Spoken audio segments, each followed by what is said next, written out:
So we're going to sign up for Lyft right now, my wife and I. We're getting our vehicle inspection done. We're here at Pep Boys in Downey, I think.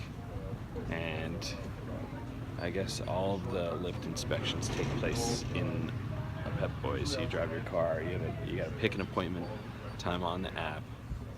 And I'm not sure how serious they are about showing up late or being there. We're like 30 minutes late for this one. You're gonna want to be a minute there, and then you'll be on your way. You'll go back into the system, and then you'll wait for your next ride to be made. So we officially made it through our 2-minute tutorial class. I didn't, for the sake of argument, I didn't want to film that. But now we're just going out to take care of the vehicle inspection. We literally just bought this car this week. There are not even license plates on them yet. My license plates are in the car. For the time being, I think we're done until we wait for, we're about like 5th or 6th in the line to get our car inspected, because there were a few other people who showed up on time for the 1:30 appointment. We did not. We actually did not pass our Lyft inspection. So they claimed that the front 2 tires on the car were not up to the legal limit, which I thought was a bit suspect considering we're at a tire store. They probably were, interested in selling us 2 tires if they could. I didn't think that the tires they're not bald, obviously, but he said he'd be happy to get it done for us today so we could pass the car, of course, because he's at a tire shop. Just go to a used tire shop and we can get a tube put on for like $40 rather than $300.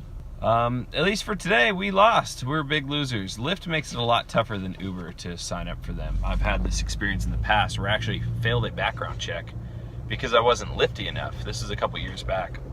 When I had a 2004 Prius, and at the time you had to have a 2005 or newer to drive for Uber, so I tried driving for Lyft instead. And I was not approved to drive as a Lyft driver at that time. It was only, and not only that, is they suspended me from trying to become a Lyft driver again in the future. The only way I was able to get it fixed is I had a Lyft recruiter driving Uber in my car. So he was in my car taking an Uber trip to try to recruit me to drive for Lyft, and I told him my situation, and he's like, oh, I can get that fixed for you, and he went and doctored my account so that I would be able to drive for Lyft. And so since that point, that happened a while back, I never really went ahead with it, but I thought, what the heck, might as well. So here I am trying to drive for Lyft yet again with an above average vehicle, and I'm still not Lyfty enough for them quite yet. So if you think your car is struggling a little bit, just go for Uber. They make it really easy to get signed up. Lyft takes a little bit more effort, and you gotta jump through a few more Lyfty holes. And not to mention their starter bonus blows. Like in Los Angeles, it's usually anywhere from $300 to $400 for the driver, or sorry, $400 to $500 for the driver, and the person that refers gets a kickback, right? And that varies depending on city and whatever. Here, the person that refers only gets Lyft credit, and the new driver only has a 28-day window to hit their incentive. So for her, she signed up under me, she would get $360 bonus if she completed 240 rides in 28 days, which is like 8 rides a day, which is 3 or 4 hours on average a day every day for a month. That's it for today. We're gonna have to come back a different day and figure out if we can outlift the Lyft inspector working for Pep Boys. Now, November 26th, so it's been a couple days since we've done this.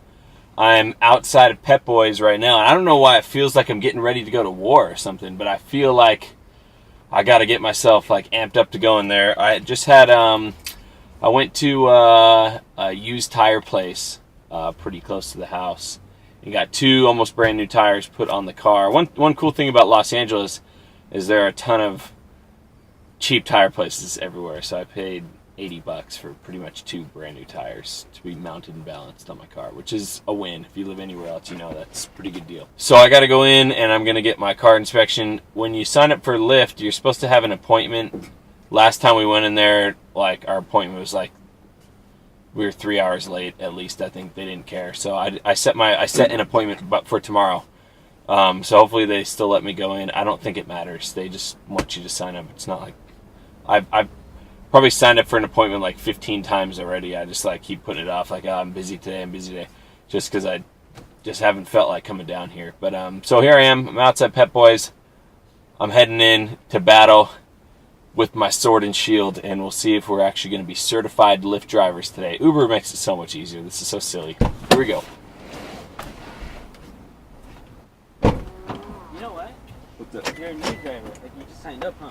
Yeah, it's been I probably signed up like 4 months ago. But they rejected you, right? What's that? They failed you? Yeah, they told me I need to get tires with better tread on. My tires are worn out. So since you're a new driver, you might have to go through the Lyft account. Like I can pass you and everything, but you won't be able to drive until you come talk to them. Okay. Want to do that? Yeah, that's fine. Yeah. Yeah, I think I just need to upload it. Okay, then we'll start it. Yeah, just upload the document. All right. Let me just hit the mileage over here. Sweet. 142, 186. There you go, dude. All right. Thank you so much. It's the most ridiculous thing ever.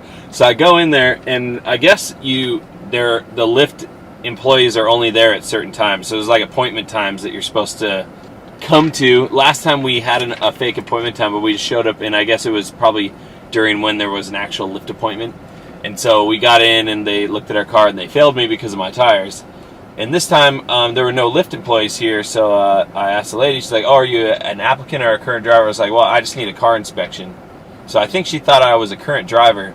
And she's like, okay, fill this out, and then you're going to have one of the Pep Boys guys inspect it. One of the Pep Boys guys comes out to my car, and he's like, oh, so you don't drive for Lyft yet? I said, no, I signed up forever ago. I just haven't got this done.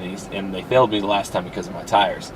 And so he's like, all right, so I think you're going to need to see a Lyft person if that's all right. And I was like, well, I think it just says I need to upload this document. So he just told me to get in the car and give him the mileage, and he just passed me. So I guess he took my word that I got new tires put on the car. So we're good to roll. So, I mean, that was about as way less painless than the first time. I don't know what was up that guy's butt, but this dude was chill. And, my story was totally true. I did get tires put on, but we are good to roll. I would like to see what happens next. Once I upload, they tell me I got to come into their hub center like Uber has. Step 2 complete. We're still not officially driving for Lyft, but we're approved to drive for Lyft. Now, unlike Lyft, where I had never been a driver before, so I had to go through all these processes. I think that's right. Plural processes. I have driven for Uber for a long time, as well as my wife, so I think all I'm going to have to do is just add a vehicle. I'm not necessarily registering or anything. I'm just going in, getting this current vehicle inspected, and then having them added on my account. It's hard for me to say which platform is better or worse for a driver, but in terms of the sign up, and in the comment section, I'm sure you'll crucify me. You might disagree, but in terms of the sign up, Uber is just a lot more I don't know if user friendly is the right thing, but they're a lot easier to do. It's a lot easier to do. This footage was from a little over 2 months ago. I did not have to go to the Lyft hub to complete my registration. Once I submitted that document, it took about 4 hours, and I was up and running. One interesting thing to note is I never received the trade dresses, those Lyft stickers that you put in the car. I never got those in the mail. I'm not sure, they never invited me to come in to receive them. And I'm gonna show you in an upcoming video why that doesn't matter to me, because I don't use the Uber or Lyft trade dresses or stickers in my car when I drive. I've been driving Lyft for a little while now. I'll show you my account real quick. This is just from this week. Haven't done a ton of rides on there, but I would love to unlock the gold level. So the silver level is after you do 10 rides, which gives you some silly little discounts. But the gold level is where you get that Lyft amp, that big, if you're wondering where that big pink light comes from that all the drivers have on their dash, that comes from getting to the gold level, which is after you do 250 rides over a 3-month period. It's pretty much like a badge of honor among drivers. I don't think many of the passengers would have a clue that you have to earn that light. They probably think you can just buy it. Unlike Uber, which has the Uber beacon, Lyft actually tells you how to qualify for the Lyft amp. Over Uber, it's kind of like this hush-hush, like invite-only thing. No one really knows how they qualified for it. There's not like an X number of rides or X number of hours or years. Or Lyft actually like gives you a little chart so you know your progress. Anyways, just thought that was a cool experience going through the whole thing and finally overcoming the Lyft monster and ascending to the top of the mountain. I thought that was pretty cool. If you like this video, please remember to give it a huge thumbs up. I'm going to hopefully start driving for DoorDash and Grubhub and Postmates soon, so I'd love to get a culmination video where I get all of these wrapped into one day, where I'm able to drive for all these rideshare programs and food delivery programs in one day. Again, if you haven't subscribed already, please click that subscribe button right down here, as well as the notification bell so you can be up to date on all my future content. Thank you so much for watching. Again, just have a blessed day.